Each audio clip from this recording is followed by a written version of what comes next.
Emihondano y'itaka erya Kyembogo muri Ibanda emazire emyaka 29 kandi eri omu kika ky'omugyenzi Michael Byesizibwa. Ikatandikwaho Vincent Mbabazi orukuhondana n'abakuzaarwa na 13 abarikwenda kubinga.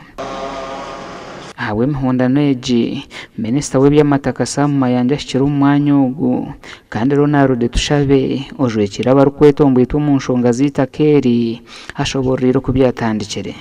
Enkuru witu kiyazira abana beye boona buri omwe yamuhereza itaka ryeye konka mwenu ombukuru bweye akiza yaburama nangwa yarwara bamutwara omwa mutabana yabe natura Kagongo bamutwara ngo aze kufuna medication abo jangu war Kagongo haruhirwaro konka mwenu aha hoko Vincent aha kuturaho ni hina ni rware rwakwita Kagongo haza kiyarwire yabaramana mweni bagumana mamaguza yabaramana hati eventually yafa atkiyamazire kufa yanga kumugara kuno mukayeyeji yamuzika yokwe.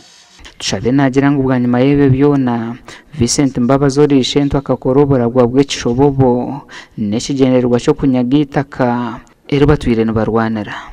Ubaragwa n'ubujagu nyewe Byesizibwa swe nkuru witate mamweta Byesizibwa na Vincent Mbabazi omusika twagambira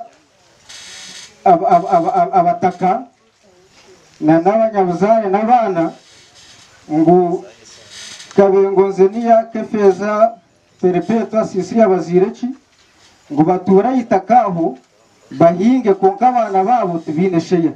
So Vincent na nishe ngo hatubo bakakwatagana baraga ubwo no barago butoyita kumanya konka twara yabureta. Emihondano egi niyo yarugirireho no kwitwa kwa Police Constable Sulaiman Chemongezi okwezi kwa kana k'omwaka ogu.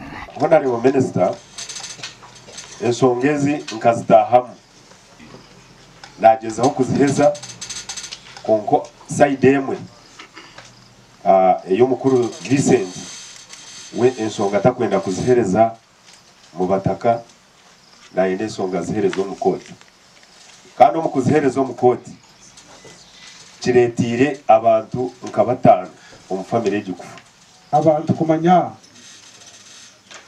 ogu naturagahe kibazo cy'ikimbanyankiya ecyogu nikiya twije hamwanya na Rusizi n'abataka bakatworeka twabaganiriza tukeza kwabaganiriza ora tiganse mutahiwe tumukwata ngo watahe mino hayiro ubwo ko twanu kugenda bisho.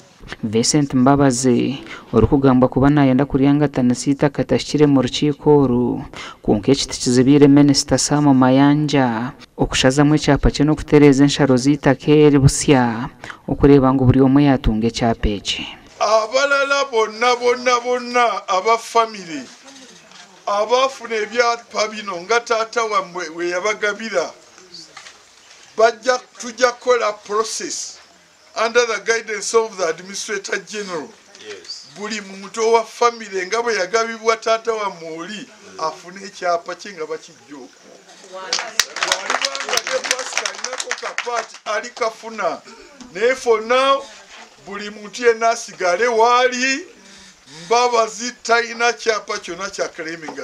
Kitegeeza ki n'olwekyo talina musango gwonna gwayinza kuleeta mu kooti eri omuntu yenna ngakibesinga ku kyapa kubanga si kikyeta kirinaako.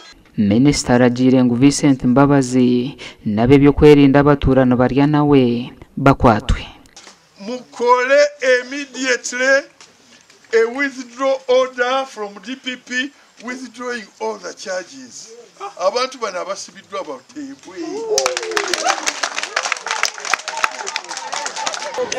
Gashakwa Timothy Mushabe.